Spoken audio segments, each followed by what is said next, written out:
जो forex market के अंदर ट्रेडिंग है वो करेंसी पेयर्स की फॉर्म में आती है। इस तरह एयूडी यूएसडी ये एक ऑस्ट्रेलिया की करेंसी और यूएसडी करेंसी ने मिलकर एक पेयर बना दिया। ठीक है, तो ये किस वजह से होता है कि ये इस वजह से होता है कि फॉरेक्स ट्रेडिंग फॉरेक्स मार्केट के अंदर जो ट्रेडिंग है वो पेयर्स की फॉर्म में होती है। क्यों होती है? क्यों इस वजह से होती है कि जब आप यूरोपीय करेंसी खरीद रहे होते हैं तो आपको लाजमी तौर पर दूसरी करेंसी की देनी ही पड़ती है। ठीक है, आप किसी बंदे को खुद से अपनी जेब से कुछ देंगे तो तभी वो अगला बंदा ना आपको कुछ देगा ना। तो यही चीज़ होता है कि इस वजह से फॉरेक्स मार्केट के अंदर जो ट्रेडिंग है वो पेयर्स की फॉर्म में होती है। ठीक है, अब यूरो यूएसडी एक पेयर है, एयूडी यूएसडी एक पेयर है। ठीक है, इस तरह करेंसी पेयर्स हैं, ये सारे करेंसी पेयर्स ही हैं। अच्छा, अब हमारे पास आ गया जी बेस करेंसी और कोड करेंसी। अब बेस करेंसी क्या होती है? जो स्टार्ट के अंदर होगी हमारे पास यूरो जो है ये हमारे पास बेस करेंसी है, यूएसडी जो है वो कोड करेंसी है।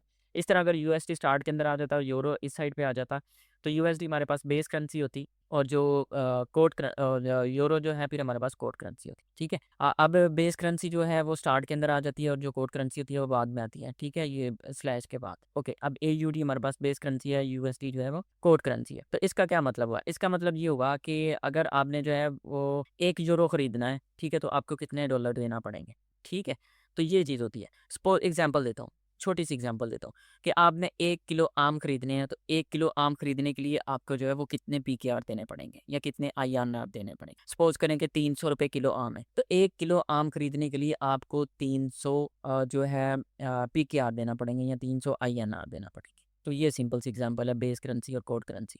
ठीक है, मेन के बेस करेंसी खरीदते वक्त आपको कितनी कोड करेंसी देनी पड़ेगी। मेन के आपको अगर आपने 1 यूरो खरीदना है, ठीक है, 1 यूरो खरीदना है, सिंपल मैं यहाँ पे लिख देता हूँ कि भाई चलो 1.1 की एग्जांपल लेते हैं। 1.1 यूरो खरीदना है आपने, तो आपको जो है वो कितने यूएसडी देने पड़ेंगे जी? ठीक है, वो आपको देने पड़ेंगे जी 2 यूएसडी। एग्जाम्पल दे रहा हूँ, 2 यूएसडी देने पड़ेंगे, 3 यूएसडी देने पड़ेंगे एक जो है यूरो खरीदने के लिए। तो ये एक सिंपल सी एग्जांपल है, ये भी बस अपने माइंड के अंदर बिठा लो हमें इसकी, भाई क्या हमें कितने यूएसडी देने पड़ेंगे फिर हमें जो है 1 यूरो मिलेगा, ये वो नो डीपली जाने की जरूरत नहीं है भाई, कन्फ्यूजन होगी, दफ़ा करो।